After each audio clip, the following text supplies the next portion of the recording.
Hi hello welcome back to our channel. ഇന്ന് നമ്മുടെ video വന്നിട്ട് എല്ലാവർക്കും തീർച്ചയായും ഉപകാരപ്രദമാവുന്ന ഒന്നാണ്.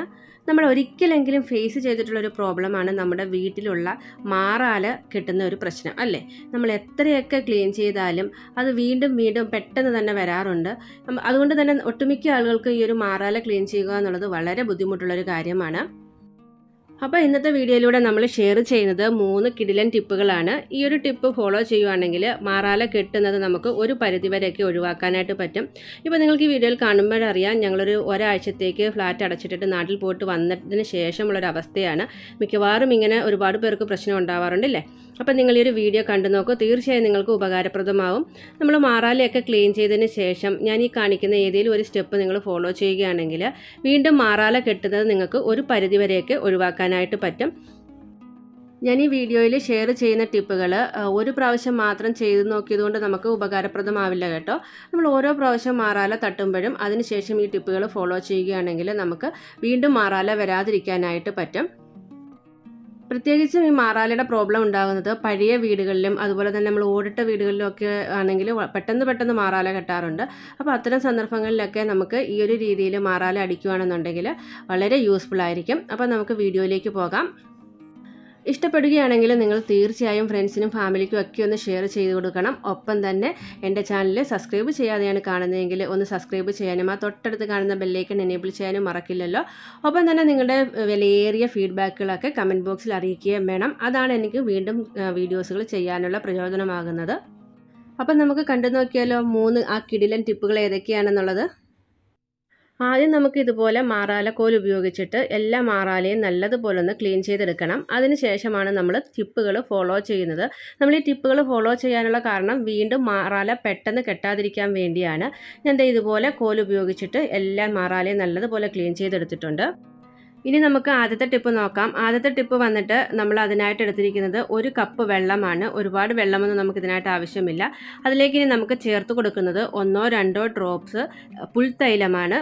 ലെമൺ ഗ്രാസ് ഓയിൽ എന്ന് പറഞ്ഞിട്ട് നമുക്ക് ഓൺലൈനിലൊക്കെ വാങ്ങാനായിട്ട് കിട്ടും. ഒരുപാട് പൈസയൊന്നും ആവത്തില്ല. നമ്മൾ ഇങ്ങനെ ഒരു ലെമൺ ഗ്രാസ് ഓയിൽ വാങ്ങിച്ച് വീട്ടിൽ വെക്കുകയാണെങ്കിൽ ഒരുപാട് ഉപയോഗങ്ങളുണ്ട്. ഞാൻ 2-3 ഡ്രോപ്സ് ആ വെള്ളത്തിലേക്ക് ഒഴിച്ചു കൊടുത്തിട്ടുണ്ട്. ഇതിനു മുമ്പ് ഞാൻ വീട് മൊത്തം ക്ലീൻ ചെയ്യുന്നൊരു വീഡിയോ ലെമൺ ഗ്രാസ് ഓയിൽ ഉപയോഗിച്ചിട്ട് നമ്മുടെ മഴക്കാലത്തുണ്ടാകുന്ന പൂപ്പലും അതുപോലെ സ്മെല്ലും ഒക്കെ മാറ്റാൻ എങ്ങനെ ക്ലീൻ ചെയ്യാമെന്നുള്ളൊരു വീഡിയോ ഇതിനു മുമ്പ് അപ്ലോഡ് ചെയ്തിട്ടുണ്ട്. കണ്ടിട്ടില്ലാത്തവർ തീർച്ചയായും കണ്ടു നോക്കണേ. ഞാൻ അതിൻ്റെ ലിങ്ക് ഡിസ്ക്രിപ്ഷൻ ബോക്സിലിടാം. അതിനുശേഷം ഇതുപോലെ നല്ല പോലെ ഒന്ന് മിക്സ് ചെയ്യണം. നമ്മൾ ആ ഒഴിച്ച പുൽത്തൈലം വെള്ളത്തിൽ ആകുന്നത് വരേക്കും.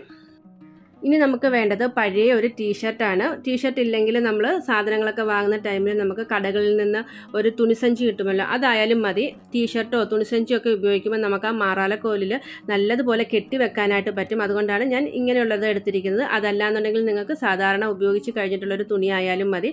ഇതുപോലെ ആ വെള്ളത്തിലൊന്ന് മുക്കി നല്ലതുപോലെ ഒന്ന് പിഴിഞ്ഞെടുക്കണം. അതിനുശേഷം മാറാലക്കോലിൻ്റെ ഈ ഒരു ഭാഗത്ത് ഈ ഒരു ബനിയൻ ഇങ്ങനെ ഉള്ളിലേക്ക് കടത്തി ഇടുകയാണ് ചെയ്യുന്നത്.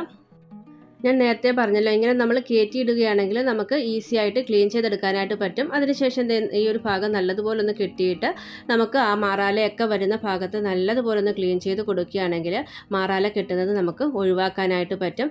ഇതിൽ നമ്മൾ ഒഴിച്ചിരിക്കുന്ന പുൽത്തൈലത്തിൻ്റെ മണമൊക്കെ ഉണ്ടല്ലോ, ചിലന്തിക്ക് ഒട്ടും തന്നെ പറ്റുന്നൊരു മണമല്ല. അതുകൊണ്ട് തന്നെ വീണ്ടും ചിലന്തി വല കെട്ടുന്നത് നമുക്ക് ഒഴിവാക്കാനായിട്ട് പറ്റും. അതുപോലെ തന്നെ നമ്മൾ പുൽത്തൈലം ഉപയോഗിച്ച വെള്ളത്തിൽ തറ തുടച്ചെടുക്കുകയാണെങ്കിൽ എറുമ്പ്, പാറ്റ, പല്ലി ഇങ്ങനെയുള്ളവയൊക്കെ ശല്യം ഒഴിവാക്കാനായിട്ട് കഴിയും. അപ്പോൾ തീർച്ചയായിട്ടും നിങ്ങൾ ഒരു വീട്ടിൽ ഒരു ബോട്ടിൽ പുൽത്തൈലം എന്തായാലും വാങ്ങി വെക്കണം. ഒരുപാട് ഉപയോഗങ്ങളുള്ള ഒന്നാണ്. ഇനി നമുക്ക് രണ്ടാമത്തെ ടിപ്പ് നോക്കാം. രണ്ടാമത്തെ ടിപ്പ് വന്നിട്ട് നമ്മൾ വീട്ടിലൊക്കെ ഉപയോഗിച്ച് കഴിഞ്ഞിട്ടുള്ള നാരങ്ങയുടെ തോട് വെച്ചിട്ടാണ് ചെയ്യുന്നത്. അതിനടുത്ത് ഇതുപോലെ 1-2 നാരങ്ങയുടെ തോട് മിക്സിയിലേക്ക് ഇങ്ങനെ ഇട്ട് കൊടുക്കാം. അതിനുശേഷം കുറച്ച് വെള്ളം കൂടി ഒഴിച്ചിട്ട് നല്ലതുപോലെ നമുക്കൊന്ന് അരച്ചെടുക്കണം.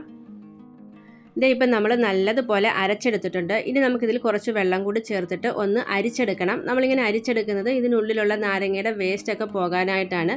ഇനി നമ്മൾ ഈ ഒരു വെള്ളം ഉപയോഗിച്ചിട്ടാണ് ഒരു സൊല്യൂഷൻ തയ്യാറാക്കിയെടുക്കുന്നത്. ഈ ഒരു സൊല്യൂഷൻ ഉണ്ടല്ലോ, നമുക്ക് ബാത്റൂമിലൊക്കെ ഉപയോഗിക്കുകയാണെങ്കിൽ ബാത്റൂമിലുള്ള സ്മെല്ലൊക്കെ പോകാൻ നല്ലതാണ്.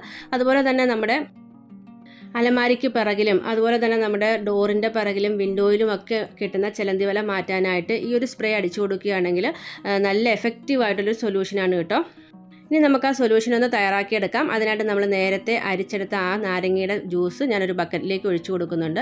ഇനി നമുക്കിതിലേക്കൊരു 2 അടപ്പ് വിനെഗർ കൂടി ചേർത്ത് കൊടുക്കണം. വിനെഗറും ആ ഒരു നാരങ്ങയുടെ സ്മെല്ലും ഒക്കെ വരുമ്പോൾ ചിലന്തിക്ക് ഒട്ടും തന്നെ പിടിക്കത്തില്ല. ഞാനിപ്പോൾ 2 ടേബിൾ സ്പൂണോളം വിനെഗർ ഒഴിച്ചു കൊടുക്കുന്നുണ്ട്. ഇനി നമ്മൾ ഇതിലേക്ക് ഒരു സാധനം കൂടി ചേർത്ത് കൊടുക്കുന്നുണ്ട്. മിക്കപ്പോഴും നമ്മുടെ വീട്ടിലുള്ള കർപ്പൂരമാണ്. 1-2 ക്യാപ്സ്യൂൾ കർപ്പൂരം കൂടെ നമുക്കിതിലേക്ക് പൊടിച്ചിട്ട് കൊടുക്കാം. കർപ്പൂരവും വിനെഗറും അതുപോലെ തന്നെ നാരങ്ങാനീരും കൂടെ ചേർക്കുമ്പോൾ നല്ലൊരു എഫക്റ്റാണ്. ഈ ഒരു സൊല്യൂഷൻ ഉണ്ടല്ലോ ഒരുപാട് കാര്യങ്ങൾക്ക് നമുക്ക് ഉപയോഗിക്കാനായിട്ട് പറ്റും.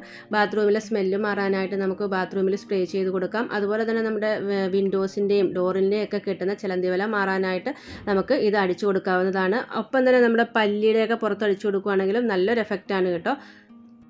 കൂടാതെ തന്നെ നമ്മുടെ കിച്ചൺ കൗണ്ടറിലുള്ള സ്മെല്ല് അതുപോലെ തന്നെ വാഷ് ബേസിനൊക്കെ ക്ലീൻ ചെയ്യുന്ന ടൈമിൽ ഈ ഒരു സൊല്യൂഷൻ ഒഴിച്ചു കൊടുക്കുകയാണെങ്കിൽ നല്ലൊരു മണമാണ്. അപ്പോൾ എന്ത് ഞാൻ നല്ലപോലെ ആ കർപ്പൂരം ആ വെള്ളത്തിൽ അലിയിച്ചെടുത്തിട്ടുണ്ട്. ഇനി നമുക്ക് ഈ ഒരു വെള്ളത്തിൽ ഒരു തുണി മുക്കിയിട്ട് നമ്മൾ നേരത്തെ ചെയ്തതുപോലെ ആ മാറാലക്കോലിലിട്ട് ഒന്ന് തുടച്ചെടുക്കുകയാണ് ചെയ്യുന്നത്. ഞാനിപ്പോൾ എടുത്തിരിക്കുന്നത് നമ്മൾ ഷോപ്പിംഗ് മാളിലൊക്കെ കിട്ടുന്ന ഒരു തുണിസഞ്ചിയാണ്.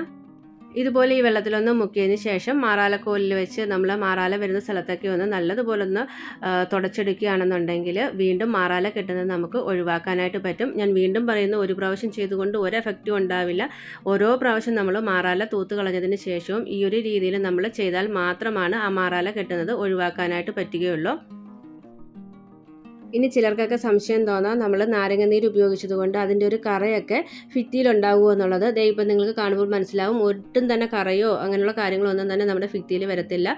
മാത്രമല്ല മാറാല കെട്ടുന്നത് നമുക്ക് ഒഴിവാക്കാനായിട്ടും പറ്റും. അപ്പോൾ ഈ ഒരു ടിപ്പ് നിങ്ങൾ ഫോളോ ചെയ്ത് നോക്കിയിട്ട് ഫീഡ്ബാക്ക് തീർച്ചയായും കമൻറ്റ് ബോക്സിൽ പറയണേ. അപ്പോൾ ഇനി അടുത്ത ടിപ്പിലേക്ക് പോകാം. അടുത്ത ടിപ്പിലേക്ക് പോകുന്നതിന് മുമ്പ് നമ്മൾ നേരത്തെ തയ്യാറാക്കിയ ആ സൊല്യൂഷൻ ബാക്കി വന്നത് ഞാനൊരു സ്പ്രേ ബോട്ടിലാക്കി വെക്കുകയാണ്. മിക്കപ്പോഴും എൻ്റെ വീട്ടിൽ ഇതുപോലൊരു സ്പ്രേ കാണും. കാരണം നമ്മൾ എത്ര ക്ലീൻ ചെയ്താലും നമ്മുടെ വീട്ടിലേക്ക് പല്ലി അതുപോലെ തന്നെ പാറ്റ, ചിലന്തി, എറുമ്പൊക്കെ തന്നെ വരാറുണ്ട്. അത്തരം സന്ദർഭങ്ങളിൽ ഞാൻ ഈ ഒരു സ്പ്രേയാണ് അടിച്ചു കൊടുത്തിട്ട് വൃത്തിയാക്കി എടുക്കുന്നത്. ഒപ്പം തന്നെ നമ്മൾ നോൺ വെജൊക്കെ ക്ലീൻ ചെയ്ത് വൃത്തിയാക്കി വേവിക്കുന്ന ടൈമിൽ നമ്മുടെ കിച്ചൺ, പ്രത്യേകിച്ചും ഫ്ലാറ്റിലൊക്കെ താമസിക്കുമ്പോൾ വല്ലാണ്ടൊരു സ്മെല്ലൊക്കെ വരാറുണ്ട്. അപ്പോൾ ആ ഒരു ടൈമിലൊക്കെ ഞാൻ ഈ ഒരു സ്പ്രേ അടിച്ചു കൊടുക്കാറുണ്ട്. നല്ലൊരു മണമാണ്. അതുപോലെ തന്നെ നമ്മൾ ക്ലീൻ ചെയ്യുന്ന ടൈമിൽ ചിലന്തി വല കെട്ടാൻ സാധ്യതയുള്ള സ്ഥലത്തെല്ലാം ഈ ഒരു സ്പ്രേ അടിച്ചു കൊടുക്കണം. അലമാരയുടെ പിറകുവശം അതുപോലെ തന്നെ നമ്മുടെ ഡോറിൻ്റെ ബാക്ക് സൈഡിൽ, വിൻഡോയിലൊക്കെ തന്നെ നമ്മൾ ഈ ഒരു സ്പ്രേ അടിച്ചു കൊടുത്തിട്ട് നല്ല രീതിയിൽ തന്നെ ക്ലീൻ ചെയ്തെടുക്കണം.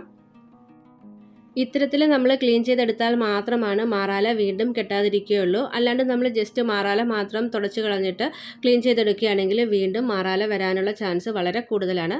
അപ്പോൾ നെക്സ്റ്റ് ടൈമിൽ നിങ്ങൾ മാറാല നീക്കുന്ന ടൈമിൽ ഈ ഒരു രീതിയിലൊക്കെ ഒന്ന് ട്രൈ ചെയ്ത് നോക്കൂ. ഇനി നമുക്ക് മൂന്നാമത്തെ ടിപ്പിലേക്ക് പോകാം. മൂന്നാമത്തെ ടിപ്പ് വന്നിട്ട് നമ്മൾ എല്ലാവരെയും വീട്ടിലുള്ള മണ്ണെണ്ണ ഉപയോഗിച്ചിട്ടുള്ള ഒരു ടിപ്പാണ്. നമ്മൾ മണ്ണെണ്ണ വീടിനകത്തല്ല ഉപയോഗിക്കുന്നത്. വീടിനകം എങ്ങനെ നമ്മൾ ക്ലീൻ ചെയ്യുന്നോ അതുപോലെ തന്നെ പ്രധാനപ്പെട്ടതാണ് നമ്മുടെ വീടിൻ്റെ പുറകും ക്ലീൻ ചെയ്തെടുക്കുക എന്നുള്ളത്. അതിനായിട്ട് ഞാൻ ബക്കറ്റിൽ ഒരു കപ്പ് വെള്ളം എടുത്തിട്ടുണ്ട്. ഇതിലേക്ക് ഒരു 2 അടപ്പ് മണ്ണെണ്ണയാണ് ഞാൻ ഒഴിച്ചു കൊടുക്കുന്നത്. ഈ ഒരു സൊല്യൂഷൻ ഉപയോഗിച്ച് നിങ്ങൾ വീടിന് ഉൾവശം ക്ലീൻ ചെയ്യരുത്. അങ്ങനെ ക്ലീൻ ചെയ്യുകയാണെങ്കിൽ വല്ലാത്തൊരു സ്മെല്ലായിരിക്കും. ഞാൻ ഈ ഒരു സൊല്യൂഷൻ ഉപയോഗിച്ച് വീടിൻ്റെ പുറത്തുള്ള ജനൽപ്പാളികളൊക്കെ ക്ലീൻ ചെയ്തെടുക്കാനാണ് ഉപയോഗിക്കുന്നത്. ഇതുപോലെ 2 അടപ്പ് മണ്ണെണ്ണ നമ്മൾ ഒരു കപ്പ് വെള്ളത്തിൽ ഒഴിച്ചിട്ട് ഇതുപോലെ ഒരു കോൽ ഉപയോഗിച്ച് നല്ലതുപോലെ ഒന്ന് മിക്സ് ചെയ്തെടുക്കണം. അതിനുശേഷം ഈ ഒരു വെള്ളം ഉപയോഗിച്ചിട്ടാണ് നമ്മൾ വീടിന് പുറത്തുള്ള ജനൽപ്പാളികളും അതുപോലെ തന്നെ മാറാല കെട്ടാൻ സാധ്യതയുള്ള സ്ഥലങ്ങളൊക്കെ ഒന്ന് ക്ലീൻ ചെയ്തെടുക്കുന്നത്. അപ്പോൾ നമ്മൾ ഈ വീഡിയോയിൽ ഷെയർ ചെയ്ത ഈ 3 ടിപ്പുകൾ തീർച്ചയായും നിങ്ങൾക്ക് ഉപകാരപ്രദമായിട്ടുണ്ടെന്ന് തന്നെയാണ് ഞാൻ വിശ്വസിക്കുന്നത്. അങ്ങനെയാണെങ്കിൽ ഞാൻ നേരത്തെ പറഞ്ഞതുപോലെ ചാനലൊന്ന് സപ്പോർട്ട് ചെയ്യണം. അതിനായിട്ട് സബ്സ്ക്രൈബ് ചെയ്യാൻ തൊട്ടടുത്ത് കാണുന്ന ബെല്ലൈക്കൻ എനേബിൾ ചെയ്യാനും മറക്കില്ലല്ലോ. ഒപ്പം തന്നെ ഫ്രണ്ട്സിനും ഫാമിലിക്കും ഒക്കെ ഈ വീഡിയോ ഷെയർ ചെയ്ത് കൂടി ഒന്ന് സപ്പോർട്ട് ചെയ്യണേ. അപ്പോൾ അടുത്ത വീഡിയോയിൽ കാണുന്നവരേക്കും ടേക്ക് കെയർ, ബൈ ബൈ.